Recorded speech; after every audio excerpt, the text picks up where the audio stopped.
Hello बच्चों। चलिए प्रश्न पढ़ते हैं। एक सरल रेखा पर चलते हुए कण का वेग कुछ समय तक v1 और फिर अगले उतने ही समय तक v2 रहता है। इस पूरे समय में कण का औसत वेग v है। तो चार विकल्प दिए गए हैं बच्चों, बताना है कौन सा विकल्प सही है। तो आइए बच्चों प्रश्न के लिए सर्वप्रथम मुख्य अवधारणा की चर्चा करते हैं। मुख्य अवधारणा, तो देखिए बच्चों, अगर बात की जाए औसत वेग की, तो औसत वेग क्या होता है बच्चों? औसत वेग होता है बच्चों कुल विस्थापन, कुल विस्थापन बटे कुल समय। गति के दौरान बच्चों कितना समय लगाया, वो पूरा समय क्या कहलाता है बच्चों? कुल समय कहलाता है। तो आइए बच्चों इस मुख्य उदाहरण के आधार पर प्रश्न को हल करते हैं। देखिए बच्चों, यहाँ से बच्चों कोई कण चल रहा है जिसका बच्चों यहाँ पर वेग बताया है, ये वेग v1 है।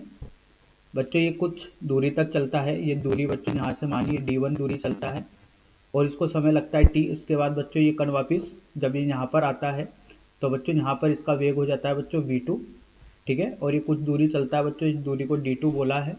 और समय बच्चों बताया कि समय जो रहता है पूरी गति के दौरान, पहली गति का समय दूसरी गति का समय जो है वो समय समान रहता है। तो देखिए बच्चों, अगर यहाँ से बात की जाए तो वेग होता है बच्चों विस्थापन बटा समय, विस्थापन बटा समय। तो देखिए पहले के लिए अगर वेग v1 है और विस्थापन d1 है तो समय कितना है? t है। अगर दूसरे के लिए बात की जाए तो दूसरी गति के दौरान इसको बच्चों ये a गति और ये बच्चों ये b गति, तो इसको यहाँ तो vb बोलते हैं, va बोलते हैं और इसको vb बोलते हैं बच्चों। तो ये होगा बच्चों d2 बटे t।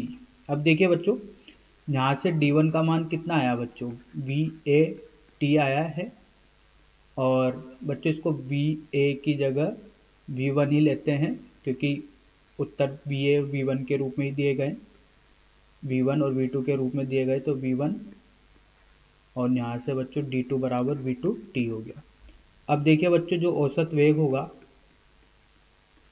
ये औसत वेग जो दिया गया है बच्चों ये होगा कुल विस्थापन बटे कुल समय। तो समय कितना है?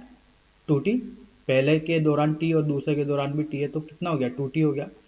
तो देखिए बच्चों, यहाँ से मान रखते हैं d1 का, तो d1 का मान v1t है, d2 का मान v2t है। बच्चों विस्थापन नहीं दिया गया था, सिर्फ समय और वेग की बात की गई थी। समय वेग के रूप में विस्थापन लिख लिया गया है और समय है 2t। तो देखिए बच्चों, इसको हल करने पर टी वेनिस्ट कट जाएगा, तो v1 धन v2 बटे 2। तो ये क्या आ गया? औसत वेग आ गया बच्चों। यही पूछा गया था कि इस गति के दौरान औसत वेग कितना होगा, तो v1 धन v2 बटे 2। तो पहला विकल्प यहाँ पर क्या है? सही है। आशा करता हूँ बच्चों आपको यह समझ में आया होगा। धन्यवाद।